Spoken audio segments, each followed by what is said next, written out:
ꯃꯌꯥꯝꯕꯨ ꯑꯍꯥꯟꯕ ꯃꯛꯇꯗ ꯆꯦꯅꯦꯜ ꯑꯁꯤꯒꯤ ꯃꯥꯏꯀꯩꯗꯒꯤ ꯇꯔꯥꯝꯅ ꯑꯣꯛꯆꯕꯒ ꯂꯣꯏꯅꯅ ꯄꯥꯟꯊꯣꯏ ꯃꯉꯥꯡꯅ ꯏꯀꯣꯛꯅꯣꯅ ꯈꯨꯔꯨꯝꯖꯔꯤ꯫ ꯉꯁꯤꯁꯨ ꯃꯍꯧꯁꯥꯒꯨꯝꯅ ꯃꯌꯥꯝꯒꯤꯗꯃꯛꯇ ꯌꯥꯝꯅ ꯅꯨꯡꯉꯥꯏꯔꯕ ꯋꯥꯔꯤ ꯑꯃ ꯄꯨꯗꯨꯅ ꯂꯥꯛꯆꯔꯦ꯫ ꯋꯥꯔꯤ ꯑꯁꯤꯕꯨ ꯊꯥꯕꯤꯔꯛꯄꯅ ꯑꯕꯦ ꯔk꯫ ꯑꯗꯨꯗꯤ ꯃꯌꯥꯝ ꯋꯥꯔꯤ ꯑꯁꯤ ꯍꯧꯖꯔꯛꯂꯒꯦ, ꯃꯌꯥꯝ ꯄꯨꯟꯅ ꯑꯃꯨꯛ ꯇꯥꯃꯤꯟꯅꯔꯁꯤ꯫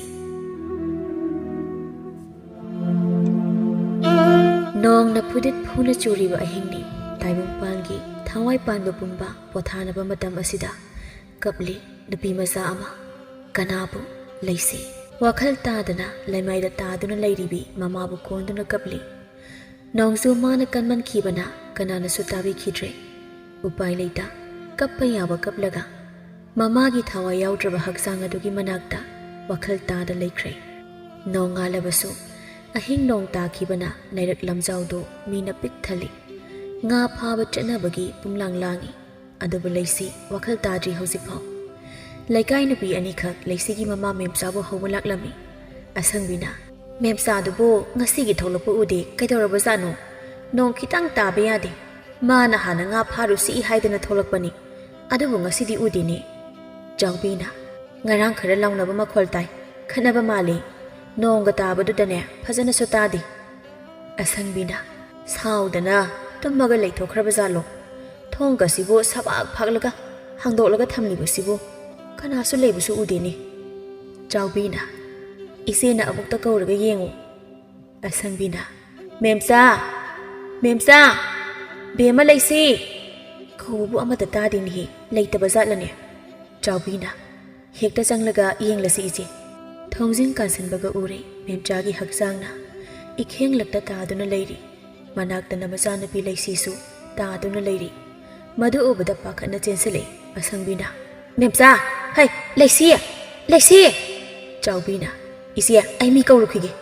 ꯆꯥꯎꯕꯤꯅ ꯂꯩꯀꯥꯏ ꯃꯤ ꯀꯧꯔꯨꯗꯨꯅ ꯃꯦꯝꯆꯥꯒꯤ ꯃꯊꯧ ꯃꯉꯝ ꯇꯧꯈ꯭ꯔꯦ꯫ ꯂꯩꯁꯤꯗꯤ ꯋꯥ ꯑꯃ ꯐꯥꯎꯕ ꯉꯥꯡꯈꯤꯗ꯭ꯔꯦ꯫ ꯂꯩꯀꯥꯏ ꯃꯌꯥꯝꯅꯗꯤ ꯀꯞꯄꯒꯤ ꯈꯣꯟꯖꯦꯜ ꯁꯤꯕꯒꯤ ꯋꯥ ꯉꯥꯡꯗ꯭ꯔꯤꯕꯅꯤ ꯍꯥꯏꯗꯨꯅ ꯂꯧꯈ꯭ꯔꯦ꯫ ꯃꯤꯀꯨꯞ ꯑꯗꯨ ꯐꯥꯎꯕꯗ ꯂꯩꯁꯤꯒꯤ ꯃꯄꯥ ꯂꯥꯏꯕ ꯑꯗꯨ ꯂꯥꯛꯇꯦ꯫ ꯃꯥꯒꯤ ꯅꯨꯄꯤꯒꯤ ꯑꯔꯣꯏꯕ ꯃꯊꯧ ꯃꯉꯝꯗꯨ ꯐꯥꯎꯕꯗ ꯌꯥꯎꯗꯦ꯫ ꯂꯩꯁꯤꯗꯤ ꯃꯄꯥꯕꯨ ꯑꯗꯨꯛꯀꯤ ꯃꯇꯤꯛ ꯋꯥꯔꯧꯈ꯭ꯔꯦ꯫ ꯂꯥꯏꯕ ꯅꯨꯃꯤꯠ ꯈꯔꯅꯤ ꯂꯩꯕꯒ ꯅꯨꯄꯤ ꯑꯇꯣꯝꯕꯤ ꯑꯃ ꯄꯨꯗꯨꯅ ꯂꯥꯛꯂꯦ꯫ ꯃꯗꯨ ꯎꯕꯗ ꯂꯩꯁꯤ ꯌꯥꯝꯅ ꯀꯞꯈꯤ꯫ ꯃꯄꯥꯅ ꯃꯃꯥꯕꯨ ꯍꯥꯠꯂꯝꯂꯒ ꯆꯠꯈꯤꯕ ꯅꯨꯃꯤꯠꯇꯒꯤ ꯃꯄꯥꯕꯨ ꯍꯤꯡꯆꯥ ꯌꯥꯏꯇꯝꯕ, ꯃꯤꯅꯨꯡꯁꯤ ꯈꯪꯗꯕꯅꯤ ꯍꯥꯏꯗꯨꯅ ꯂꯧꯈ꯭ꯔꯦ ꯄꯤꯛꯂꯤꯕ ꯂꯩꯁꯤꯅꯗꯤ꯫ ꯑꯗꯨꯕꯨ ꯃꯄꯥꯅ ꯃꯃꯥ ꯍꯥꯠꯄꯅꯤ ꯍꯥꯏꯕ ꯋꯥ ꯑꯁꯤꯗꯤ ꯂꯩꯀꯥꯏ ꯃꯤ ꯑꯃꯠꯇꯗ ꯍꯥꯏꯗꯣꯛꯈꯤꯗꯦ꯫ ꯑꯗꯨꯕꯨ ꯂꯥꯏꯕ ꯃꯥꯅꯗꯤ ꯃꯥꯒꯤ ꯅꯨꯄꯤ ꯃꯦꯝꯆꯥꯕꯨ ꯍꯥꯠꯀꯦ ꯈꯟꯗꯨꯅ ꯇꯧꯈꯤꯕꯗꯤ ꯅꯠꯇꯦ꯫ ꯈꯠꯅꯕꯗ ꯁꯣꯏꯗꯨꯅ ꯇꯨꯁꯤꯟꯕꯗ ꯉꯥꯔꯒ ꯂꯩꯔꯝꯕ ꯌꯣꯠꯆꯩꯅ ꯇꯥꯔꯛꯂꯒ ꯃꯀꯣꯛꯇ ꯄꯥꯟꯗꯨꯅ ꯂꯩꯈꯤꯗꯕꯅꯤ꯫ ꯂꯥꯏꯕꯗꯤ ꯑꯁꯨꯝꯅ ꯇꯧꯏ ꯍꯥꯏꯕꯗꯤ ꯈꯪꯖꯗꯦ꯫ ꯃꯌꯨꯝ ꯌꯧꯔꯛꯂꯒ ꯃꯥꯒꯤ ꯅꯨꯄꯤꯒꯤ ꯄꯥꯎ ꯇꯥꯕꯗ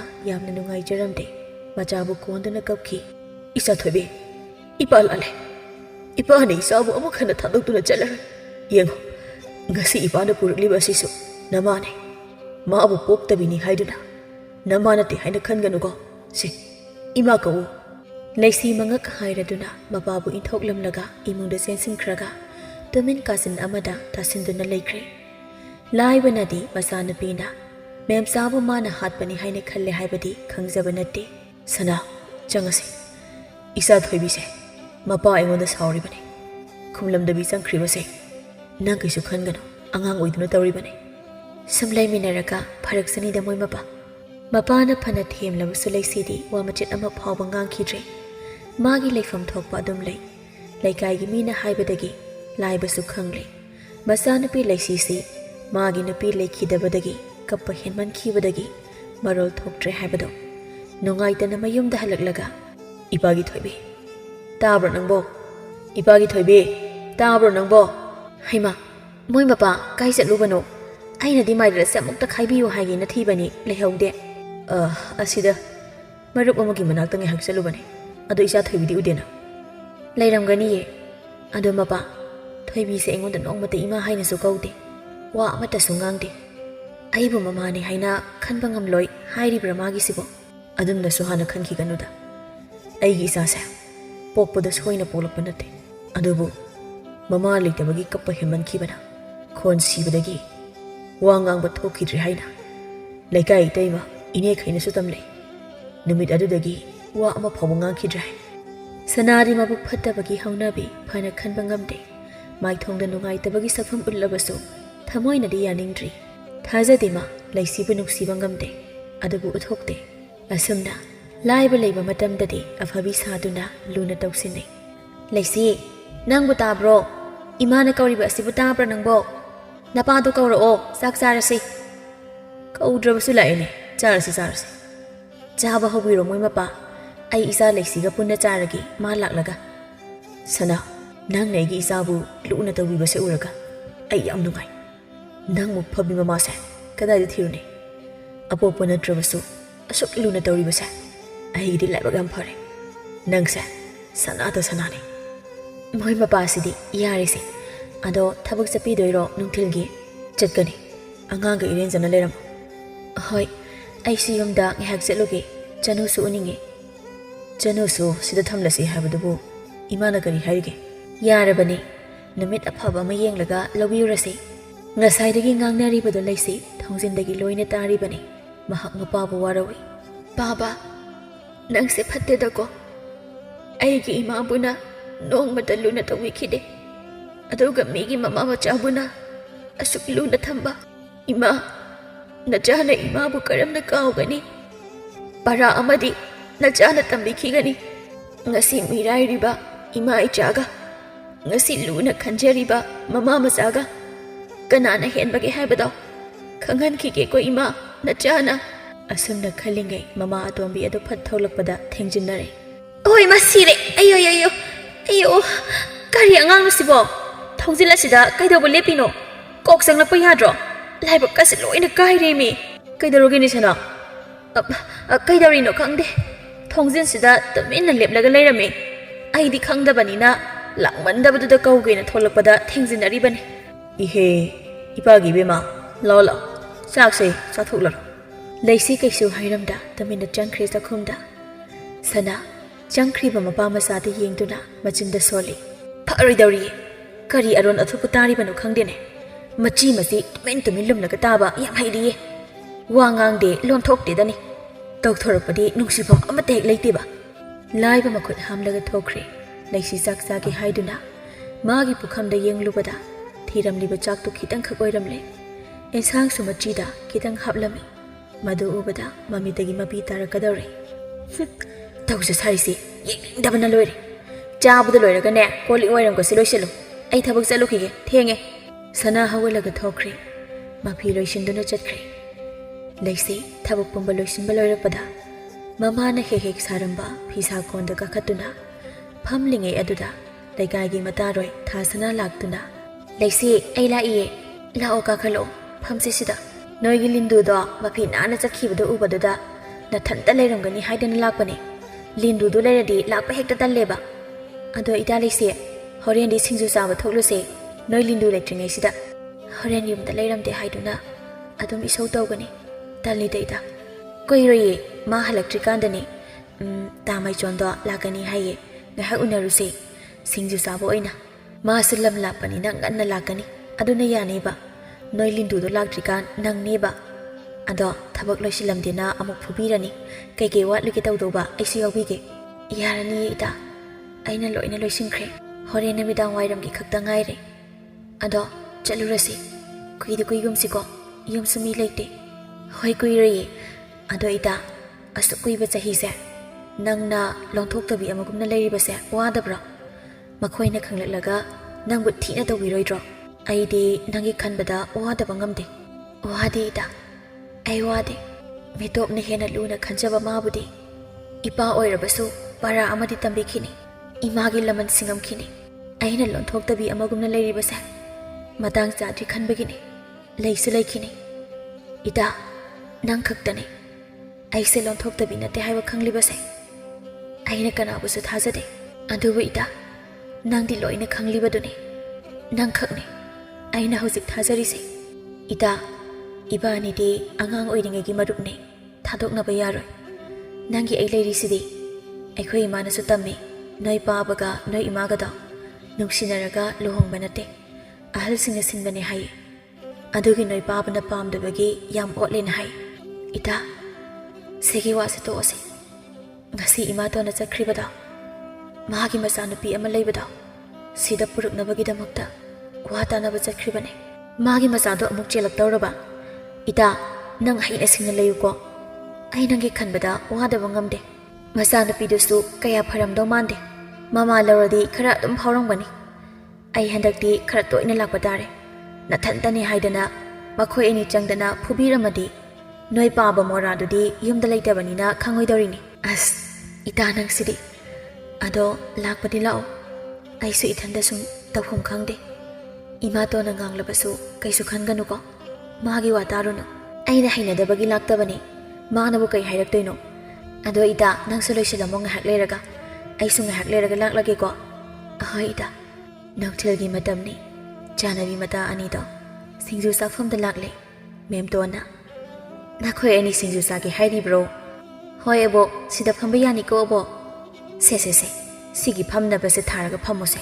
ꯇꯥꯟꯖꯥ ꯑꯗꯨꯗ ꯃꯥꯏꯆꯣꯟ ꯍꯣꯏꯁꯨ ꯌꯧꯁꯤꯜꯂꯛꯂꯦ ꯃꯥꯏꯆꯣꯟꯅ ꯀꯌꯥꯝ ꯀꯨꯏꯔꯒꯦ ꯂꯥꯛꯄ ꯊꯥꯁꯅꯥꯅ ꯂꯥꯛꯄꯗ ꯉꯥꯏꯔꯤꯌꯦ ꯇꯥ ꯃꯥꯏꯆꯣꯟ ꯁꯤꯗ ꯐꯝꯁꯦ ꯑꯗꯣ ꯃꯥꯗꯤ ꯀꯅꯥꯅꯣ ꯑꯃꯨꯛꯇ ꯎꯗ꯭ꯔꯤ ꯑꯩꯒꯤ ꯏꯇꯥꯎꯅꯦ ꯉꯁꯤꯅ ꯑꯍꯥꯟꯕꯅꯦ ꯃꯐꯝꯁꯤꯗ ꯂꯥꯛꯄ ꯏꯇꯥꯎ ꯈꯪꯅꯧ ꯊꯥꯁꯅꯥ ꯏꯇꯥꯎ ꯇꯥꯕ꯭ꯔꯣ ꯑꯁ ꯄꯨꯟꯁꯤꯕ ꯆꯥꯔꯛꯑꯦ ꯍꯪꯒꯥꯝ ꯆꯥꯔꯛꯑꯦ ꯅꯨꯄꯤ ꯑꯅꯤꯗ ꯃꯆꯤꯟ ꯈꯨꯝꯗꯨꯅ ꯅꯣꯛꯏ ꯏꯟꯖꯥꯡ ꯍꯪꯕ ꯅꯠꯇꯦ ꯏꯇꯥꯎ ꯃꯈꯣꯏꯒ ꯈꯪꯅꯧ ꯍꯥꯏꯕꯅꯤ ꯀꯩꯅꯣ ꯃꯪꯂꯤꯗꯨꯕꯣ ꯌꯥꯔꯤꯍꯦ ꯏꯇꯥꯎ ꯅꯪꯅ ꯃꯔꯣꯜ ꯑꯃ ꯊꯥꯁꯅꯥ ꯍꯥꯏꯕ ꯅꯠꯇ꯭ꯔꯣ ꯑꯩꯒꯤꯅ ꯄꯨꯟꯁꯤꯕ ꯑꯗꯣ ꯃꯥꯒꯤꯗꯤ ꯇꯥ ꯄꯨꯟꯁꯤꯕ ꯍꯥꯏꯅ ꯀꯧꯔꯒꯦ ꯀꯔꯤꯅꯣ ꯉꯁꯤꯈꯛ ꯂꯥꯛꯄꯁꯤꯗ ꯂꯥꯏꯔꯦꯝꯕꯤ ꯑꯣꯛꯅꯔꯕ ꯀꯩꯅꯣ ꯑꯩꯒꯤ ꯏꯇꯥꯅꯦ ꯂꯩꯁꯤ ꯀꯧꯕꯅꯦ ꯄꯨꯟꯁꯤꯕꯅ ꯂꯩꯁꯤ ꯍꯥꯏꯕ ꯌꯥꯏ ꯁꯛꯀ ꯃꯤꯡꯒ ꯌꯥꯝ ꯆꯥꯅꯩ ꯑꯗꯣ ꯋꯥ ꯑꯃꯇ ꯉꯥꯡꯗ꯭ꯔꯤꯁꯦ ꯀꯩꯗꯧꯔꯒꯦ ꯑꯩꯅ ꯁꯨꯝ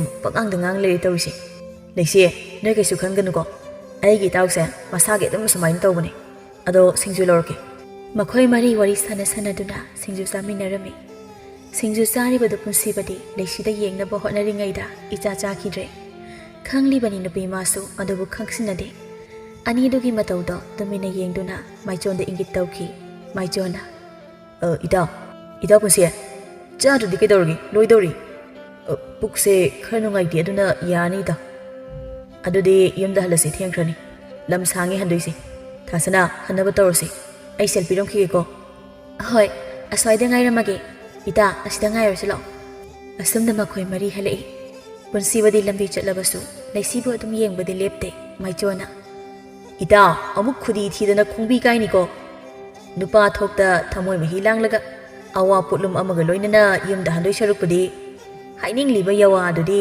ꯍꯥꯏꯕꯅ ꯐꯒꯗ꯭ꯔꯥ ꯈꯜꯂꯤ ꯅꯇꯥꯎꯗꯤ ꯌꯥꯔꯤꯕ ꯏꯇꯥꯎ ꯀꯗꯥꯏꯗꯒꯤ ꯄ꯭ꯔꯃꯥꯟ ꯄꯟꯊꯩꯅꯣ ꯊꯥꯁꯅꯥ ꯅꯣꯏ ꯊꯣꯡꯒꯥꯜ ꯌꯧꯗ꯭ꯔꯤꯕꯣ ꯌꯧꯗꯧꯔꯦ ꯇꯥ ꯄꯨꯟꯁꯤꯕ ꯏꯇꯥ ꯂꯩꯁꯤ ꯍꯣꯏꯒꯤꯗꯤ ꯌꯧꯔꯦ ꯑꯗꯣ ꯏꯇꯥ ꯆꯪꯈ꯭ꯔꯣꯀꯣ ꯅꯪꯁꯨ ꯑꯩꯁꯨ ꯌꯨꯝꯗ ꯆꯠꯂꯒꯦ ꯑꯗꯨꯒ ꯍꯣꯔꯦꯟ ꯅꯨꯃꯤꯗꯥꯡ ꯋꯥꯏꯔꯝꯗꯣ ꯑꯗꯨꯗ ꯑꯃꯨꯛ ꯂꯥꯛꯀꯦꯀꯣ ꯂꯩꯁꯤ ꯃꯉꯛ ꯅꯣꯝꯂꯒ ꯄꯨꯟꯁꯤꯕꯗ ꯍꯨꯔꯥꯟ ꯃꯤꯠꯌꯦꯡ ꯑꯃꯇꯪ ꯌꯦꯡꯂꯝꯂꯒ ꯆꯪꯈ꯭ꯔꯦ ꯅꯨꯄꯥ ꯃꯥꯗꯤ ꯅꯨꯄꯤꯗꯨꯒꯤ ꯃꯤꯠꯌꯦꯡꯗꯨ ꯎꯍꯧꯕꯅ ꯊꯃꯣꯏꯗꯨ ꯄꯨꯕ ꯉꯝꯗ꯭ꯔꯦ ꯏꯀꯥꯏ ꯈꯪꯗ ꯉꯁꯤꯗ ꯁꯛ ꯈꯪꯅꯕ ꯊꯥꯁꯅꯥꯗ ꯋꯥꯅꯣꯝꯃꯤ ꯃꯇꯥꯒꯤ ꯃꯤꯠꯌꯦꯡ ꯊꯃꯣꯏ ꯈꯪꯕꯅ ꯊꯥꯁꯅꯥꯁꯨ ꯍꯥꯏꯅꯕꯤꯒꯦ ꯍꯥꯏꯗꯨꯅ ꯍꯥꯏꯔꯦ ꯑꯗꯨꯕꯨ ꯃꯇꯥꯒꯤꯗ ꯈꯟꯖꯕꯤ ꯆꯥꯅꯖꯕꯤ ꯑꯗꯨꯅ ꯋꯥꯔꯤ ꯄꯨꯝꯕꯗꯤ ꯄꯨꯟꯁꯤꯕꯒꯤ ꯃꯐꯝꯗ ꯂꯤꯔꯦ ꯃꯗꯨ ꯇꯥꯕꯗ ꯄꯨꯟꯁꯤꯕꯗꯤ ꯍꯦꯟꯅ ꯅꯨꯡꯁꯤꯈ꯭ꯔꯦ ꯑꯁꯨꯝꯅ ꯊꯥꯁꯅꯥꯁꯨ ꯃꯌꯨꯝꯒꯤ ꯊꯣꯡꯒꯥꯜ ꯌꯧꯔꯦ ꯇꯥ ꯃꯥꯏꯆꯣꯟ ꯑꯩ ꯂꯩꯍꯧꯔꯒꯦ ꯇꯥ ꯄꯨꯟꯁꯤꯕ ꯑꯩ ꯂꯩꯍꯧꯔꯒꯦ ꯌꯧꯔꯦ ꯀꯩꯁꯨ ꯈꯜꯂꯨꯅꯨ ꯑꯩ ꯍꯥꯏꯅꯒꯦ ꯌꯥꯔꯛꯀꯅꯤꯗ ꯃꯥꯁꯨ ꯀꯅꯥꯝꯇ ꯈꯪꯅꯗꯕꯅꯦꯕ ꯍꯣꯏ ꯍꯥꯏꯅꯕꯤꯌꯣ ꯅꯪꯅ ꯈꯔ ꯑꯩ ꯃꯥꯕꯨ ꯌꯥꯝ ꯅꯨꯡꯁꯤꯎꯔꯦ ꯑꯗꯣ ꯍꯌꯦꯡ ꯂꯥꯛꯀꯦꯀꯣ ꯍꯌꯦꯡꯗꯤ ꯂꯥꯛꯑꯅꯣ ꯍꯌꯦꯡꯒꯤ ꯃꯊꯪꯗꯣ ꯑꯣꯏꯅ ꯂꯥꯛꯑꯣ ꯑꯗꯣ ꯑꯩ ꯆꯪꯍꯧꯔꯒꯦꯀꯣ ꯃꯥꯏꯆꯣꯟꯅ ꯍꯣꯏ ꯐꯖꯅ ꯂꯩꯌꯨꯀꯣ ꯊꯥꯁꯅꯥ ꯅꯣꯛꯐꯦꯠ ꯇꯧꯗꯨꯅ ꯆꯪꯈ꯭ꯔꯦ ꯃꯔꯨꯞ ꯑꯅꯤ ꯑꯗꯨꯁꯨ ꯃꯌꯨꯝ ꯃꯀꯩ ꯄꯥꯡꯈ꯭ꯔꯦ ꯃꯥꯏꯆꯣꯟꯅ ꯍꯌꯦꯡ ꯂꯥꯛꯀꯦ ꯀꯥꯏꯅ ꯑꯩꯅ ꯊꯕꯛ ꯆꯠꯂꯨꯁꯦ ꯍꯥꯏꯕꯗꯤ ꯏꯅꯦ ꯂꯥꯛꯀꯅꯤ ꯃꯥꯃ ꯂꯥꯛꯀꯅꯤ ꯆꯠꯊꯣꯛꯄ ꯌꯥꯔꯣꯏ ꯍꯥꯏꯔꯒ ꯅꯨꯄꯤꯒꯤꯅꯦ ꯍꯥꯏꯔꯗꯤ ꯍꯌꯦꯡ ꯍꯦꯛꯇ ꯍꯥꯏꯌꯦꯕ ꯅꯠꯇ꯭ꯔꯥ ꯅꯇꯣꯝ ꯆꯠꯂꯨꯀꯣ ꯅꯪ ꯑꯩ ꯍꯧꯔꯛꯀꯅꯨ ꯑꯁ ꯏꯇꯥꯎ ꯑꯗꯨꯃꯥꯏ ꯈꯟꯒꯅꯨꯁꯦ ꯅꯪꯅ ꯍꯥꯏꯕ ꯊꯕꯛꯇꯣ ꯆꯠꯂꯁꯤ ꯌꯥꯔꯒꯦꯕ ꯏꯅꯦ ꯍꯣꯏꯕꯨꯗꯤ ꯂꯥꯛꯀꯅꯤ ꯑꯗꯨ ꯑꯣꯏꯔꯁꯨ ꯆꯥꯛ ꯆꯥꯔꯒ ꯆꯠꯇꯧꯅꯤꯅ ꯆꯠꯂꯁꯤ ꯌꯥꯔꯦꯕ ꯍꯣꯏ ꯑꯗꯨꯃꯥꯏ ꯍꯥꯏꯔꯧꯗꯅ ꯑꯁꯨꯝꯅ ꯍꯧꯈ꯭ꯔꯦ ꯂꯩꯁꯤ ꯃꯥꯁꯨ ꯂꯣꯟꯊꯣꯛꯇꯕꯤ ꯑꯃꯒꯨꯝ ꯑꯗꯨꯃꯛ ꯂꯩꯔꯤ ꯁꯅꯥꯅ ꯃꯆꯥꯅꯨꯄꯤ ꯁꯅꯥꯊꯣꯏ ꯑꯗꯨꯕꯨ ꯄꯨꯔꯛꯇꯨꯅ ꯄꯨꯟꯅ ꯂꯩꯃꯤꯟꯅꯔꯦ ꯁꯅꯥꯊꯣꯏꯗꯤ ꯃꯃꯥꯅ ꯊꯕꯛ ꯀꯔꯤꯁꯨ ꯌꯥꯎꯍꯟꯗꯦ ꯃꯆꯥ ꯏꯕꯦꯝ ꯑꯃꯒꯨꯝꯅ ꯊꯝꯕꯤꯔꯤ ꯏꯃꯥꯒꯤ ꯊꯣꯏ ꯇꯥꯕ꯭ꯔꯣ ꯅꯪꯕꯣ ꯅꯄꯥ ꯊꯕꯛ ꯆꯠꯈꯤꯗꯧꯔꯦ ꯂꯥꯛꯑꯣꯅꯦ ꯄꯥꯕ Handak lakpada agi kari leiraktoino. Isagibu karino. Isana pami haiba makai loini leithoksingaidana. Namaga irenjana leiramuko ipagi thoy. Adudi paba aigi sanagi khudok ama leibirao. Aigi khutsa ama hangeba. Hoi hoi. Sana angangsing irenjana leiramuko. Sana hoi haiduna leihori. Ngasaidagi taunaribado uribani taribani. Karigidi taroi. Mangonda phisa konda phamlibani. Adubu mapa oibaduna. Apok macha mabudi miraibagum ubiramda. Kanasi leitabagum karisu hairamda chakre. Mama macha adudi loire lenabada. Ima ngasidi nga chaninge nga chasiba. Chathoklaga loiredana. Hai leisi se nga leiruso ngahak leibaga. Nanau se nga chaninge hairiba ase tariba natro. Leisidi yengduna makokto tapna hairami. Leiba ngamloi haibagi maongni. Ngamloi hairibro nangido. Karigi ngamloi dawribano. Chattaba yaroi. Chatlo. Leisi karamna chatkani haiduna makhong anabada utli. Makhongdo ising haizinbagi khara pokthokle. Madu nabagi chatpa ngamloi hairibani.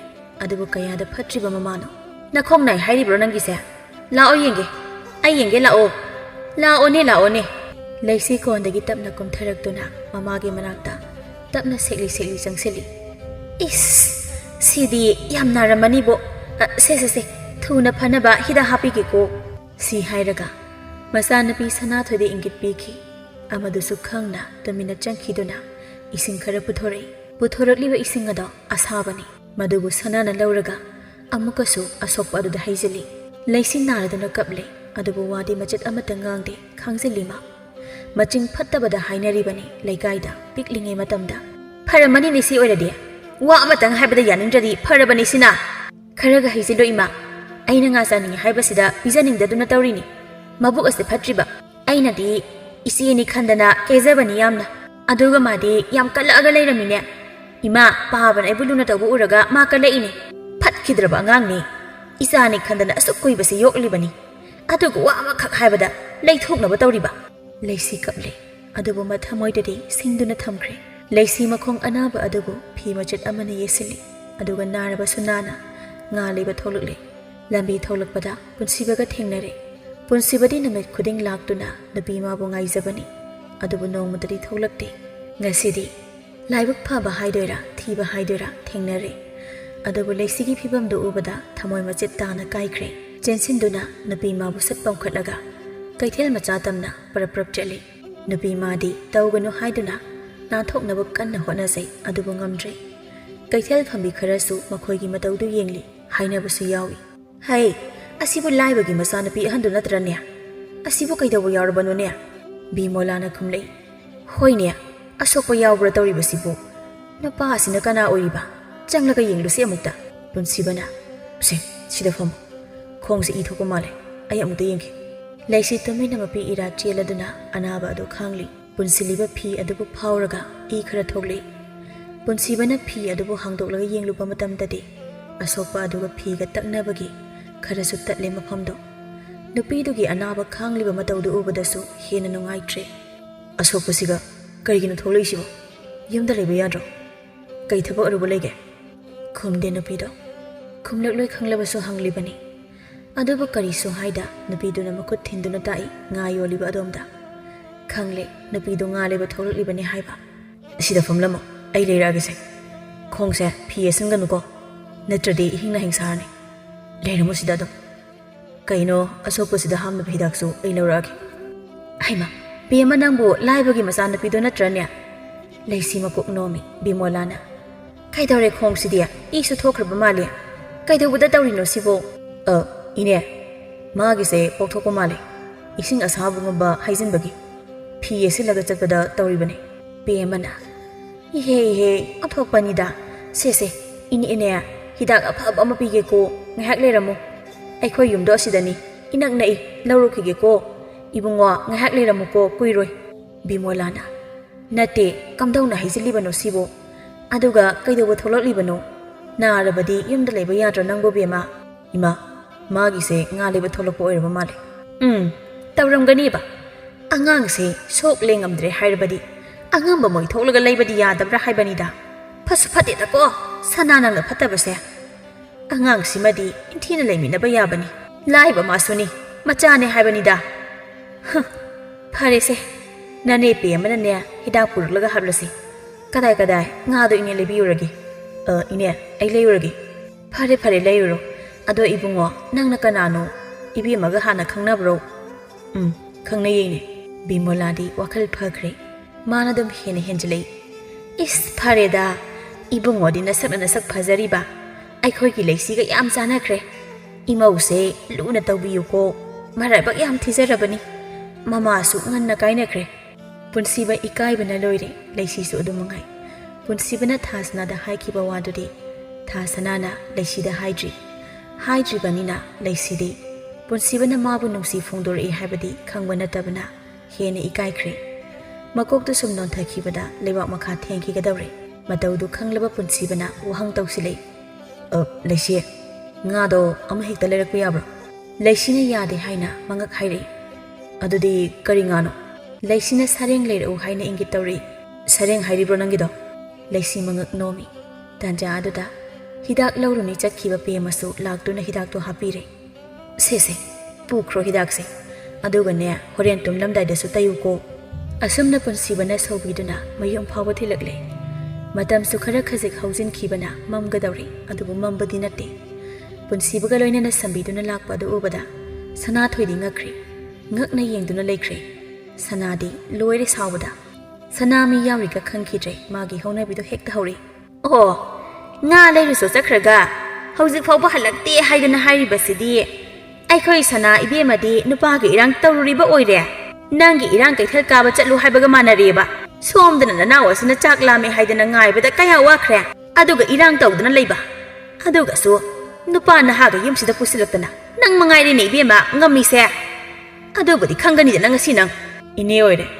ꯂꯩꯁꯤꯒꯤ ꯃꯃꯥ ꯑꯇꯣꯝꯕꯤꯁꯦ ꯏꯅꯦ ꯊꯨꯅ ꯍꯜꯂꯛꯄ ꯄꯥꯝꯂꯕꯗꯤ ꯀꯩꯁꯨ ꯇꯧꯗꯕꯤ ꯅꯆꯥꯅꯨꯄꯤꯁꯤ ꯑꯣꯏꯅ ꯊꯥꯕ ꯌꯥꯗ꯭ꯔꯣ ꯑꯅꯥꯕ ꯆꯠꯄ ꯐꯥꯎꯕ ꯉꯝꯗꯕꯤ ꯃꯉꯣꯟꯗ ꯀꯩꯗꯧꯕꯒꯤ ꯍꯥꯏꯔꯤꯅꯣ ꯏꯅꯦꯁꯦ ꯉꯥꯎꯕ ꯁꯣꯅꯣ ꯆꯨꯕꯗꯤ ꯍꯜꯂꯝꯗ꯭ꯔꯤꯅꯦ ꯍꯣꯏꯗ ꯑꯗꯨꯕꯨꯗꯤ ꯄꯣꯛꯄꯗꯒꯤ ꯌꯥꯎꯔꯛꯂꯕꯅꯤ ꯅꯨꯄꯥ ꯁꯨꯝꯕꯒꯤ ꯒꯨꯟꯗꯨꯗꯤ ꯀꯔꯤ ꯑꯗꯨꯃꯥꯏꯅ ꯍꯥꯏꯕ ꯌꯥꯕ꯭ꯔꯥ ꯑꯩꯉꯣꯟꯗ ꯃꯤꯅ ꯁꯨꯃꯥꯏꯅ ꯍꯥꯏꯍꯜꯂꯤꯁꯦ ꯃꯁꯤꯒꯤ ꯂꯝꯆꯥ ꯃꯆꯥꯁꯤꯅꯅꯦ ꯈꯪꯉꯣꯏꯗ꯭ꯔꯥ ꯅꯪꯕꯨꯗꯤ ꯍꯩ ꯏꯕꯨꯡꯉꯣ ꯅꯪꯒꯤ ꯅꯊꯧ ꯅꯠꯇꯦ ꯌꯨꯝ ꯑꯁꯤꯗ ꯅꯪꯒꯤ ꯀꯔꯤ ꯅꯊꯧ ꯂꯩ ꯍꯥ ꯑꯩꯅ ꯅꯨꯄꯥ ꯉꯥꯎꯍꯟꯗꯕ ꯅꯪꯒꯤ ꯀꯔꯤ ꯅꯊꯧ ꯂꯩꯒꯦ ꯑꯩꯒꯤ ꯀꯨꯁꯤꯅꯤ ꯆꯠꯄꯤꯈ꯭ꯔꯣ ꯁ꯭ꯋꯥꯏꯗ ꯂꯩꯕꯤꯔꯅꯨ ꯂꯩꯁꯤ ꯏꯀꯥꯏꯕꯅ ꯂꯣꯏꯔꯦ ꯃꯄꯤ ꯐꯥꯎꯕ ꯇꯥꯔꯦ ꯏꯀꯥꯏꯃꯟꯗꯨꯅ ꯃꯥꯒꯤ ꯃꯇꯦꯡ ꯇꯧꯕꯤꯗꯨꯅ ꯌꯨꯝ ꯐꯥꯎꯕ ꯊꯤꯟꯕꯤꯔꯛꯂꯤꯕ ꯃꯉꯣꯟꯗ ꯑꯁꯨꯝꯅ ꯉꯥꯡꯕ ꯑꯁꯤꯗ ꯏꯀꯥꯏꯔꯦ ꯌꯥꯝꯅ ꯂꯩꯁꯤ ꯇꯧꯐꯝ ꯈꯪꯗ ꯅꯨꯄꯥ ꯃꯥꯕꯨ ꯆꯠꯈ꯭ꯔꯣ ꯍꯥꯏꯕꯒꯤ ꯃꯇꯥꯒꯨꯝ ꯈꯔ ꯀꯟꯅ ꯏꯟꯊꯣꯛꯄꯗ ꯄꯨꯟꯁꯤꯕ ꯈꯣꯡꯐꯝ ꯆꯥꯍꯧꯗꯕꯅ ꯇꯨꯁꯤꯟꯈ꯭ꯔꯦ ꯁꯅꯥꯊꯣꯏꯅ ꯇꯥ ꯄꯨꯟꯁꯤ ꯁꯣꯛꯄ꯭ꯔꯣ ꯁꯦ ꯀꯥꯏꯗ ꯁꯣꯛꯀꯦ ꯑꯩ ꯆꯤꯡꯈꯠꯀꯦꯁꯦ ꯁꯅꯥꯊꯣꯏꯅ ꯆꯤꯡꯈꯠꯀꯦ ꯇꯧꯔꯤꯕ ꯃꯈꯨꯠ ꯑꯗꯨ ꯏꯟꯊꯣꯛꯏ ꯁꯅꯥꯊꯣꯏꯅ ꯍꯦ ꯅꯥꯃ ꯁꯣꯏꯕꯤ ꯅꯪꯒꯨꯝꯕꯅ ꯑꯩꯒꯤ ꯇꯥ ꯄꯨꯟꯁꯤꯗ ꯑꯗꯨꯃꯥꯏꯅ ꯏꯟꯕ ꯅꯠꯇꯤꯛꯂꯣ ꯅꯪ ꯈꯪꯉꯣꯏꯗ꯭ꯔꯥ ꯅꯪ ꯁꯤ ꯍꯥꯏꯗꯨꯅ ꯈꯨꯄꯥꯛꯅ ꯊꯥꯒꯦ ꯇꯧꯕꯗ ꯂꯩꯁꯤꯅ ꯑꯣꯏꯅ ꯊꯥꯖꯤꯟꯈꯤ ꯁꯅꯥꯅ ꯍꯦ ꯅꯪꯅ ꯑꯩꯒꯤ ꯏꯆꯥꯗ ꯈꯨꯠ ꯊꯥꯕ ꯌꯥꯕ꯭ꯔꯥ ꯅꯁꯝꯗꯨ ꯀꯣꯛꯅꯕ ꯐꯣꯏꯒꯦ ꯈꯪꯉꯣꯏꯗ꯭ꯔꯥꯗ ꯅꯪ ꯑꯩ ꯂꯩꯔꯤꯉꯩꯗ ꯃꯥꯒꯤ ꯃꯇꯨ ꯅꯥꯝ ꯁꯣꯛꯄ ꯌꯥꯔꯣꯏ ꯑꯩꯕꯨ ꯆꯠꯈ꯭ꯔꯣ ꯍꯥꯏꯗꯨꯅ ꯏꯟꯊꯣꯛꯂꯤꯕꯅꯤ ꯏꯀꯥꯏꯕꯅ ꯑꯗꯨꯕꯨ ꯅꯈꯣꯏꯗꯤ ꯁꯥꯅꯤꯅ ꯅꯆꯥ ꯂꯩꯁꯥꯕꯤꯁꯦ ꯏꯀꯥꯏꯅꯤ ꯏꯀꯥꯏꯔꯣꯏ ꯍꯥꯏꯕ ꯈꯪꯗꯕ ꯃꯈꯩ ꯅꯆꯤꯜ ꯑꯃ ꯄꯥꯜꯂꯦ ꯍꯥꯏꯗꯨꯅ ꯆꯩꯔꯤꯕ ꯅꯠꯇ꯭ꯔꯣ ꯍꯥꯏꯕꯤꯒꯦ ꯇꯥꯖꯧ ꯁꯅꯥꯊꯣꯏ ꯅꯪꯅ ꯑꯩ ꯐꯥꯅꯕ ꯍꯣꯠꯅꯔꯤꯗꯣ ꯀꯩꯁꯨ ꯀꯥꯟꯅꯔꯣꯏ ꯉꯝꯕꯨ ꯉꯝꯃꯤꯅꯦ ꯅꯈꯣꯏ ꯅꯃꯅ ꯆꯥꯗꯦ ꯅꯃꯥꯅ ꯏꯄꯥ ꯐꯥꯗꯣꯏ ꯇꯧꯕ ꯅꯪꯅ ꯑꯩ ꯐꯥꯗꯣꯏ ꯇꯧꯕ ꯇꯨꯀꯠꯆꯩꯅꯦ ꯅꯈꯣꯏ ꯅꯃꯅ ꯆꯥꯁꯦ ꯈꯪꯉꯕ ꯂꯩꯁꯤꯁꯦ ꯅꯈꯣꯏꯒ ꯄꯨꯟꯅ ꯂꯩ ꯍꯥꯏꯕ ꯈꯪꯂꯝꯂꯕꯗꯤ ꯅꯍꯥꯟꯅ ꯑꯩꯒꯤ ꯅꯥꯛꯇ ꯊꯝꯂꯝꯒꯗꯕꯅꯤ ꯑꯗꯨꯕꯨ ꯑꯩꯅ ꯈꯪꯍꯧꯗꯕꯅ ꯉꯁꯤ ꯃꯥꯅ ꯈꯨꯗꯣꯡꯊꯤꯕ ꯅꯪꯂꯤꯕꯅꯤ ꯑꯗꯨꯕꯨ ꯉꯁꯤꯗꯤ ꯑꯩꯅ ꯄꯨꯗꯨꯅ ꯆꯠꯂꯅꯤ ꯅꯈꯣꯏꯒꯤ ꯅꯅꯥꯛꯇ ꯃꯤꯀꯨꯞ ꯐꯥꯎꯕ ꯂꯩꯍꯜꯂꯣꯏ ꯄꯨꯈ꯭ꯔꯣ ꯌꯦꯡꯅꯤꯡꯗꯕꯅ ꯂꯣꯏꯔꯦ ꯋꯥ ꯌꯥꯝꯅ ꯆꯤꯜꯂꯤ ꯑꯩꯈꯣꯏꯁꯨ ꯋꯥꯏ ꯁꯪꯉꯅꯤ ꯃꯥ ꯂꯩꯇ꯭ꯔꯗꯤ ꯂꯩꯁꯤ ꯁꯅꯥꯗ ꯄꯤ ꯏꯔꯥ ꯊꯥꯡꯅ ꯁꯥꯎꯅꯤꯡꯕ ꯅꯨꯡꯉꯥꯏꯇꯕ ꯀꯌꯥ ꯐꯥꯖꯤꯟꯗꯨꯅ ꯇꯨꯃꯤꯟꯅ ꯌꯦꯡꯂꯤ ꯉꯁꯤꯗꯤ ꯑꯩꯅ ꯃꯥꯕꯨ ꯄꯨꯗꯨꯅ ꯆꯠꯀꯅꯤ ꯂꯩꯁꯤ ꯆꯠꯁꯤ ꯑꯩꯒ ꯄꯨꯟꯅ ꯑꯩ ꯅꯪꯕꯨ ꯄꯨꯟꯁꯤꯒꯤ ꯊꯥꯗꯣꯛꯏ ꯆꯠꯁꯤꯜꯂꯛꯑꯣ ꯑꯩꯒꯤ ꯃꯥꯡ ꯊꯥꯔꯣ ꯂꯩꯁꯤꯁꯨ ꯌꯦꯠꯂꯨꯕ ꯇꯧꯗ ꯇꯨꯃꯤꯟꯅ ꯃꯥꯡ ꯊꯥꯗꯨꯅ ꯆꯠꯈ꯭ꯔꯦ ꯂꯝꯕꯤꯗ ꯑꯅꯤꯗꯣ ꯋꯥ ꯀꯔꯤꯁꯨ ꯉꯥꯡꯅꯗꯦ ꯂꯝ ꯈꯔ ꯂꯥꯞꯄꯅꯤꯅ ꯄꯨꯟꯁꯤꯕꯒꯤ ꯌꯨꯝ ꯌꯧꯕꯗ ꯐꯅꯌꯥꯝ ꯊꯦꯡꯖꯤꯟꯈ꯭ꯔꯦ ꯄꯨꯟꯁꯤꯕꯒꯤ ꯃꯃꯥ ꯃꯄꯥ ꯃꯆꯟꯅꯨꯄꯤꯅ ꯃꯥꯡꯒꯣꯜꯗ ꯐꯝꯗꯨꯅ ꯉꯥꯏꯔꯒ ꯂꯩꯔꯝꯃꯤ ꯃꯔꯛꯇꯨꯗ ꯃꯥꯏꯆꯣꯟꯁꯨ ꯌꯥꯎꯔꯝꯃꯤ ꯃꯥꯏꯆꯣꯟꯅ ꯅꯠꯇꯦ ꯀꯗꯥꯏꯗꯅꯣ ꯍꯥꯏꯕꯅꯤꯗ ꯃꯥꯅ ꯑꯁꯨꯛ ꯊꯦꯡꯅ ꯀꯥꯟꯁꯤ ꯆꯠꯂꯤꯁꯤꯕꯨ ꯑꯩꯉꯣꯟꯗ ꯀꯔꯤꯃꯠꯇ ꯍꯥꯏꯔꯝꯕꯁꯨ ꯅꯠꯇꯦ ꯏꯃꯥ ꯅꯆꯥꯅꯨꯄꯥꯗꯣ ꯉꯥꯎꯔꯕ ꯀꯩꯅꯣꯝ ꯇꯧꯔꯦ ꯅꯨꯃꯤꯠ ꯈꯨꯗꯤꯡꯒꯤ ꯃꯥꯡꯉꯤꯁꯦ ꯄꯦꯄꯦꯅ ꯇꯥ ꯃꯥꯏꯆꯣꯟ ꯑꯩꯈꯣꯏ ꯇꯥꯆꯧ ꯁꯦꯟꯅꯧ ꯍꯥꯏꯔꯒ ꯅꯪ ꯀꯥꯏ ꯆꯠꯂꯨꯔꯒꯦ ꯉꯁꯤꯒꯤ ꯑꯩꯅ ꯉꯔꯥꯡꯁꯨ ꯑꯩꯈꯣꯏ ꯇꯥꯆꯧꯁꯦ ꯀꯩꯅꯣꯝ ꯇꯧꯏ ꯄꯪꯅꯣꯛꯇꯁꯨ ꯅꯣꯛꯑꯦꯅ ꯍꯥꯏꯕ ꯅꯠꯇ꯭ꯔꯕ ꯀꯔꯥꯏꯗꯤ ꯉꯝꯗꯧꯔꯤꯒꯦ ꯂꯥꯃꯩ ꯊꯥꯟꯕꯤꯗꯨꯕꯣ ꯀꯨꯏꯔꯣꯏ ꯉꯥꯏꯍꯥꯛꯇꯪꯅꯦ ꯑꯃꯨꯛ ꯂꯥꯛꯀꯦ ꯍꯥꯏꯔꯝꯃꯒ ꯆꯠꯈ꯭ꯔꯤꯕꯅꯤ ꯉꯁꯥꯏ ꯈꯪꯉꯕ 이베마 락만다바이네 애나 거불 아이도 ngасai mapa mangina ngai kho ngangsa changlik libasi aikoi thoiba natrane mama romana mani ne he hai ima gi thoiba kaino nangbo asuk thenglabasi bu kadai chatluge ba madi kanano imane khurum pawdasu laisi makokta phi masadana khumdana khurami yare yare hawgaluse imung sangasi adugane karino haibadu khanarasi asumna makhoi imung changlaklaga mayai kaduda punna phaminari adubu mapa mangidi thengi haiduna tumba changkhre ima wibema nangbuna sana yarabro hoi ima ai isana yana lakpane mai chona koino inta aishibo ita nang nupi onabdi nate ko nati nangbu sokmana biro haibani pureise leshe nangwa ngangu thopro karino aibu mangla tabula dorishibo amto wakan ta haloibo nakhoi ani ne hena ngawkhre marol thoktraga wa ngangadro nakhoi ani tumina ngakta layu ai imauga wari sagi ko chumme ngakpham thoi ta punsiba ai lon thoktabi nate aina lon thoktabi amagumna leikibagi wari do ai ngasi dilirage asamna leisina wa pumba lirami wari singadu tabada kaptabu yauramde romana nangse aigi imau nate isani haidana khandawribane se ima hoi sukamna leibasidi nang kari mata nungaita batawgano ima hoi na isabu sida chahawna luhongani adubune paw hanbadi chatabado phajade chatpada kari kaige isana yaningdabra yaningdragadi napada chatluranu haigadawribani ima chapiyuranu aigine haibada paw kari su tahaningdre makhoida pahabusu yumda leite langfaida thabak chakhibane hoi chatabana pharnima leisigi mama saduna leibi nupido atei kana sunate ine sanane ngasai leisibu yumdagi tanthoropaga mane mana ngang horiba khonda do ai makhoi gon sinab talima kariya sana haibidu oire phare da duna dum yengoi bema aikhoi gi napa ase phadagi lang thaklam labani adubune aikhoi napa asidi nupi angang naga kesanabaga yaba nupa natte do aduna ne laikai wa thok hek oidena ne atopada chen khre na wa launa khrabani adudi noi pabada chenak liba oire tawpa yam ngam khraponi bema nanjada basaraga yari de mama ahing nong ya yore tumna ba tawro nangi wari do hayeng nong an badagi liro namau do migi oi khiroi nanak ta tum leidora pani ne hoi ibema lao ibungo gi kani sise lao hai pepe nanamase puselu nang ta zawi kada roma sumagi kada changkhre pepe na tawduna laisibu su pusin bikre mabungi kada matau chanaba ani do khakta ngai hauri makhoi ani mangkolom da thogle mai chona ida oi bu phuning ba nupi chene ga cheni haim da nupi ne na koi ga chen ba nang na halaba khaknge su hayeng da chelu ge ba as ida ya da tawri ni nungshi haiba phawbadane masada phongdri ichilasina ko mama na bini kaina ai gi teng kita pangbi hairga karimta haidaba khangde masa phaw khanglamde o tatlamoye mana na hanmuk haibada laisi mama atombido chathokiba ngairaga changni haibani aduna tanja phangdabi oiramni aigi nupido mabu kati am phabani lana ka khanbi noibunga bondu ado ai thonga mau thirlo thengkhri chalak kaino hingsida sida hinglekro chakranu itaw nu shiba nangna nupi chenkhravani na nupi manakta dum leikrani aina lamiyai da tharaga tummo hairibro tong no dumba mi bu mi oina ubidabdo tongnu ko la thirlo amta itaw nu sidiba laose thinda thinbirage nayung phau thinbira mathangi namini paw hanbasu chatre imagi thoibi nangbu hagolone thaba ingkang ga jelo silu laune as kari no ima koi law dubo ima nang anna hagoladi ima adum na shinbiya da bro ai amu ngai leitraso ngarang chenkhribado paw ka mo haido polak labadi pungchai chai ni sumang mangol ka se paw haido poga lai ai ima de am sauning libani ko kari gi sauning liban nang dia ta pusibado ai na ngauji pamjai haiba ima su khang liban natro aduga kari gi no lonthok tabi lamja macha dubu buhan khridubo madi ta pusibagi oibada mati yam chade isu ta dabi kini mongni su khang dabi minain bi mana kamaina adu phajakraba ta pusibagi nupi oidorino ima ayam sauningi da khallu raga madugi nupi do ꯍꯣꯔꯦꯟ ꯍꯦꯛ ꯊꯤꯜꯂꯛꯄꯗ ꯑꯩꯅ ꯍꯥꯠꯇꯣꯛꯀꯗꯕꯅꯤ ꯌꯦꯡꯉꯨ ꯍꯣꯏꯁꯦ ꯃꯥꯒꯨꯝꯕꯅ ꯏꯆꯥꯅ ꯄꯥꯝꯖꯕ ꯅꯨꯄꯥꯗꯨꯗ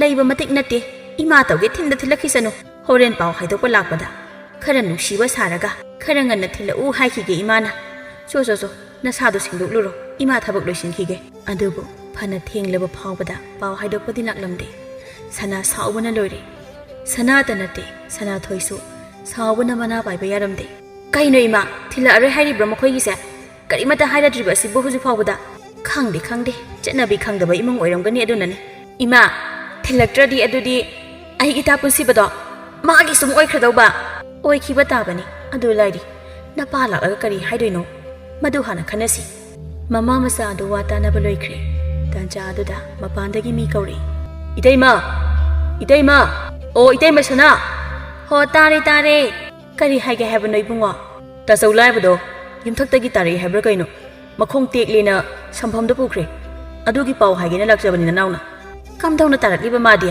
ꯃꯃꯤꯠꯀ ꯎꯗ꯭ꯔꯦ ꯍꯥꯏꯕ꯭ꯔꯥ ꯃꯥꯕꯣ ꯏꯕꯨꯡꯉꯣ ꯅꯈꯣꯏꯅ ꯑꯃꯨꯛꯇ ꯌꯨꯝꯁꯤꯗ ꯊꯤꯟꯕꯤꯔꯛꯎ ꯅꯇꯩꯃꯁꯦ ꯃꯊꯥ ꯌꯥꯝ ꯁꯥꯔꯤ ꯑꯗꯨꯅꯅꯦ ꯅꯈꯣꯏꯅ ꯁꯝꯐꯝꯗꯒꯤ ꯑꯃꯨꯛꯇ ꯄꯨꯔꯛꯂꯝꯃꯨ ꯅꯨꯄꯥꯗꯣ ꯍꯩꯅꯗ꯭ꯔꯦ ꯁꯅꯥꯒꯤ ꯈꯣꯟꯗꯥꯗꯨꯗ ꯑꯗꯨꯕꯨ ꯍꯣꯏ ꯍꯥꯏꯔꯝꯂꯒ ꯆꯠꯈ꯭ꯔꯦ ꯂꯥꯏꯕꯕꯨ ꯃꯈꯣꯏ ꯃꯌꯥꯝ ꯇꯧꯗꯨꯅ ꯊꯤꯟꯕꯤꯔꯛꯂꯦ ꯑꯗꯨꯕꯨ ꯃꯤ ꯂꯩꯇꯦ ꯍꯥꯏꯕꯒ ꯈꯪꯗꯕ ꯃꯈꯩ ꯁꯅꯥꯗꯣ ꯃꯥꯒꯤ ꯁꯞꯇ꯭ꯔꯗꯣ ꯍꯧꯔꯛꯂꯦ ꯐꯖꯔꯦꯅꯦ ꯃꯈꯣꯏ ꯃꯄꯥꯅ ꯁꯣꯛꯇꯅ ꯂꯩꯈ꯭ꯔꯗꯤ ꯀꯅꯥꯅ ꯁꯨꯔꯒ ꯆꯥꯗꯧꯔꯤꯕ ꯃꯤꯠꯇꯨꯕꯨ ꯀꯅꯥ ꯌꯦꯡꯂꯤꯉꯩꯗ ꯇꯥꯔꯛꯂꯤꯅꯣ ꯍꯥꯏꯕꯅꯤꯗ ꯅꯨꯄꯤ ꯅꯪꯒꯤꯗꯣ ꯃꯇꯥꯡ ꯌꯥꯝ ꯆꯥꯗꯦꯀꯣ ꯀꯔꯤꯅꯣ ꯃꯇꯥꯡ ꯆꯥꯗꯕ ꯍꯥꯏꯕꯣ ꯑꯩꯅ ꯀꯔꯤ ꯁꯨꯔꯒ ꯊꯥꯛꯄꯗꯤ ꯉꯝꯂꯣꯏ ꯑꯩꯗꯤ ꯊꯕꯛ ꯁꯨꯒꯦ ꯃꯤꯅꯥꯏ ꯑꯣꯏꯒꯦ ꯍꯥꯏꯗꯅ ꯂꯥꯛꯄ ꯅꯠꯇꯦ ꯑꯍꯜ ꯑꯃꯅ ꯏꯕꯦꯝꯃ ꯉꯥꯏꯈꯣ ꯌꯥꯝ ꯊꯤꯅ ꯁꯔꯨ ꯑꯆꯧꯕ ꯇꯦꯛꯄ ꯅꯠꯇꯦ ꯈꯣꯡꯁꯥꯒꯤ ꯁꯔꯨ ꯃꯆꯥ ꯑꯃꯈꯛ ꯇꯦꯛꯄꯅꯤ ꯊꯥ 2-3 ꯈꯛꯇꯅꯤ ꯋꯥꯔꯨꯅꯨꯗ ꯏꯕꯨꯡꯉꯣ ꯂꯥꯏꯕ ꯂꯩꯍꯧꯔꯣ ꯏꯟꯊꯤꯅ ꯂꯩꯌꯨꯀꯣ ꯑꯩꯈꯣꯏꯁꯨ ꯑꯃꯨꯛ ꯆꯠꯂꯒꯦꯀꯣ ꯑꯍꯣꯏ ꯃꯥ ꯁꯨꯝ ꯂꯩꯍꯧꯔꯒꯦ ꯑꯣꯟꯊꯣꯛꯄ ꯌꯨꯝꯕꯥꯜ ꯍꯥꯏꯕꯗꯨꯅꯤ ꯇꯧꯔꯤꯁꯦ ꯅꯨꯡꯉꯥꯏꯗꯧꯔꯤ ꯑꯁꯤ ꯍꯥꯏꯔꯝꯗꯨꯅ ꯑꯗꯨꯃꯛ ꯆꯠꯈ꯭ꯔꯦ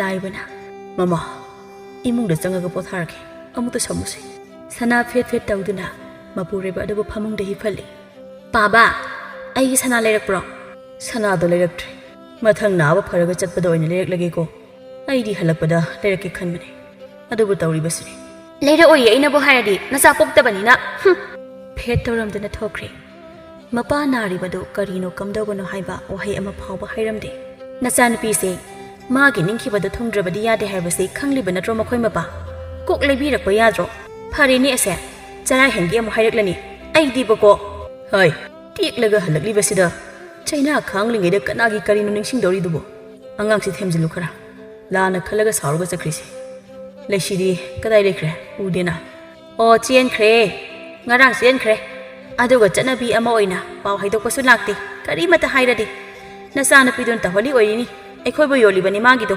ꯌꯨꯝ ꯑꯁꯤꯗ ꯅꯨꯄꯥ ꯅꯍꯥ ꯄꯨꯁꯤꯜꯂꯤ ꯍꯥꯏꯅ ꯆꯩꯔꯨꯕꯗꯒꯤ ꯏꯆꯥ ꯊꯣꯏꯕꯤꯒꯤ ꯅꯨꯄꯥꯗꯣ ꯐꯥꯔꯒ ꯂꯩꯁꯤꯟꯈ꯭ꯔꯦꯗꯅ ꯏꯆꯥ ꯊꯣꯏꯕꯤꯁꯦ ꯑꯗꯨꯒꯤ ꯀꯞꯂꯤꯕꯅꯤ ꯑꯗꯨꯒ ꯃꯈꯣꯏ ꯃꯄꯥꯅ ꯁꯅꯥꯁꯨ ꯂꯩꯕꯤꯔꯛꯇ꯭ꯔꯦ ꯑꯗꯨꯅꯅꯦ ꯋꯥꯔꯧꯗꯅ ꯁꯥꯎꯔꯒ ꯆꯠꯈ꯭ꯔꯤꯁꯦ ꯀꯔꯤꯅꯣꯅꯦ ꯅꯨꯄꯤ ꯆꯦꯜꯂꯒ ꯄꯥꯎ ꯍꯥꯏꯗꯣꯛꯄ ꯂꯥꯛꯇꯦ ꯍꯥꯏꯔꯤꯕꯁꯤꯕꯣ ꯐꯩ ꯉꯁꯤ ꯂꯥꯛꯇ꯭ꯔꯕꯅꯤ나 ꯌꯨꯝꯁꯤꯗ ꯑꯃꯨꯛ ꯍꯟꯅ ꯆꯪꯍꯜꯂꯣꯏꯃ ꯑꯗꯨꯒ ꯏꯆꯥ ꯊꯣꯏꯕꯤꯒꯤ ꯅꯨꯄꯥꯁꯨ ꯑꯣꯏꯔꯤꯕ ꯇꯧꯕ ꯑꯣꯟꯊꯣꯛꯅ ꯉꯝꯈ꯭ꯔꯦꯗ ꯃꯃꯥ ꯂꯧꯏ ꯌꯥꯔꯣꯏꯌꯦ ꯃꯃꯥꯗꯧꯅ ꯇꯧ ꯉꯝꯃꯦꯕ ꯑꯗꯨꯅꯅꯦ ꯃꯃꯥꯁꯨ ꯃꯄꯨꯟꯁꯤ ꯇꯦꯟꯈ꯭ꯔꯤꯕꯗꯣ ꯃꯥꯁꯨ ꯀꯌꯥꯝ ꯀꯨꯏꯅ ꯂꯩꯕ ꯌꯥꯒꯅꯤ ꯑꯩꯈꯣꯏꯕꯨ ꯌꯣꯜꯂꯒ ꯐꯩ ꯃꯥ ꯑꯩ ꯅꯥꯕ ꯐꯈꯤꯁꯅꯨ ꯈꯪꯒꯅꯤ ꯁꯅꯥꯗꯤ ꯃꯕꯨꯛꯅꯤꯡꯗ ꯅꯣꯛꯂꯤ ꯑꯁꯨꯝꯅ ꯂꯥꯏꯕ ꯐꯝꯗ ꯇꯥꯗꯨꯅ ꯁꯨꯕ ꯅꯣꯝꯕ ꯉꯝꯗ ꯍꯧꯒꯠ ꯀꯥꯡꯈꯠ ꯉꯝꯗ ꯂꯩꯔꯤꯕ ꯃꯃꯥ ꯃꯆꯥ ꯑꯗꯨꯅ ꯏꯟꯊꯤꯅ ꯁꯦꯕꯥꯁꯨ ꯇꯧꯕꯤꯗ꯭ꯔꯦ ꯆꯦꯡ ꯂꯩꯇꯦ ꯍꯥꯏꯖꯤꯟꯗꯨꯅ ꯆꯥꯛ ꯄꯤꯖꯗꯕ ꯀꯌꯥꯁꯨ ꯌꯥꯎꯔꯦ ꯂꯥꯏꯕ ꯅꯣꯡꯃꯒꯤ ꯃꯄꯥꯡꯒꯜ ꯁꯣꯟꯖꯤꯜꯂꯛꯏ ꯆꯥꯗ ꯊꯛꯇꯕꯅ ꯃꯁꯥꯁꯨ ꯌꯥꯝꯅ ꯁꯣꯜꯂꯤ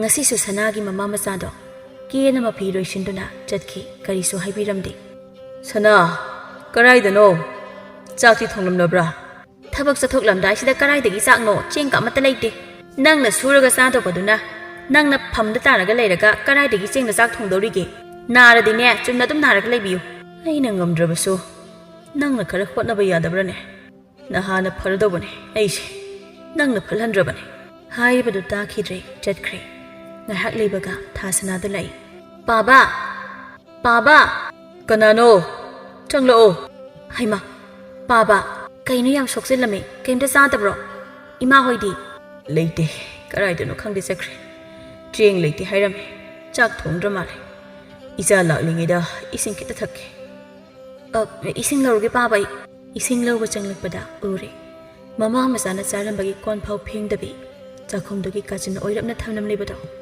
nga thongba mali insang adusu makhoina mathibongse pik than kai saraga chik leitri kaina khangidana ngasi amata pijaroiba adubudi paaba sisu leisibu miraibagi phanglibani kanade haudongna sakiba manjani chafu yanse makhum hangdolaga thamlamki pabasu mabuk thanna pija thoki khangoidrado ngasi na mana sana tawbuda yengdi yengningreda baba baba chakpuri ese chak satho ase baba karadigi chak noibema imana thonglamba mali chafuda yaurame hore na mu isau langani do langasu baba tumina khangdaba saraga leitho aina haudongna jaba mana pa haidana thamlamabani laibado mamitagi mapi tarakle isabu mirai rubana ngasidi aisu phangle aigini haibada haujikti kanasu leitre abukpa isabu mirai raka mi chabu ni heli haiduna chatli baise mai thire ni thasana nata laisido amukta puro babagi nakta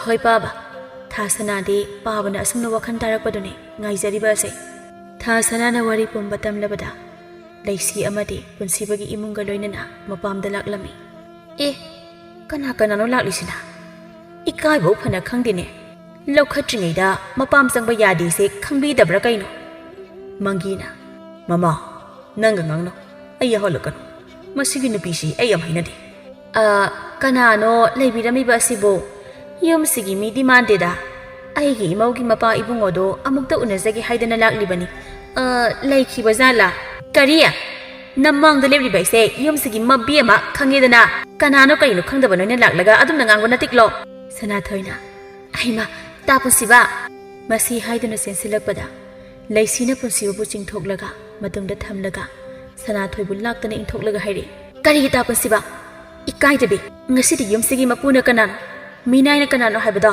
takpatare naron thokpadagi waka se yam chauna ngangline lamsa masa nangde ahigide ima ipa maming sagai ye khangli lamjani na lamjana taba nangbu karamba sagai gi kanagi ino haiba ngamlabra majai bema sana thoi mamai ngangsili mama de yengli sanana hai nang nei gi sa da dum na haiba yabro na ma soibi nang na so matam amada na ma soibi oirame adubu khuchemki pokpadagi ngasi fawba ai na ma soibi nate nangonda ima haina kawgadabagi sarupadi na ma soibi haiba mingtholduna hena khoidajabagi ai na ma soibi amagumna lekhibane iharani haujikti aigi ipawu thambiramo nakhoi ani chakro nakhoi ani gi mafam leitrisida kanagi matik leitana ima ijabu tandawriba aina tangani chakro nakhoi ani gi mafam latemase aigi ija thoibigi isa leishigini pumnama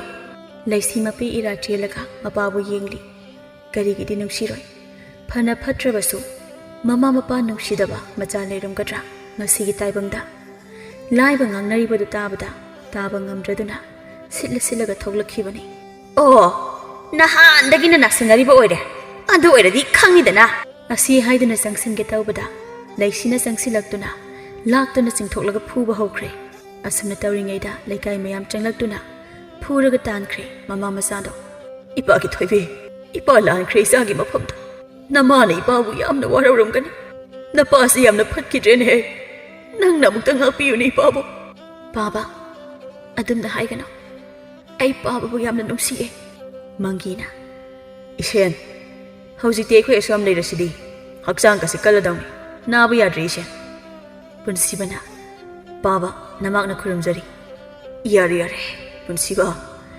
aigi isabu luna tawbiyu ko ije aigi isase isamagni khallaga luna tawbiyu maraibak thirabane mapaina phattabana karigi tawdani aigidi imau nate isani khalibane asumna imung anida nungsinana leikre landaba mina poloida mai pai haibaduni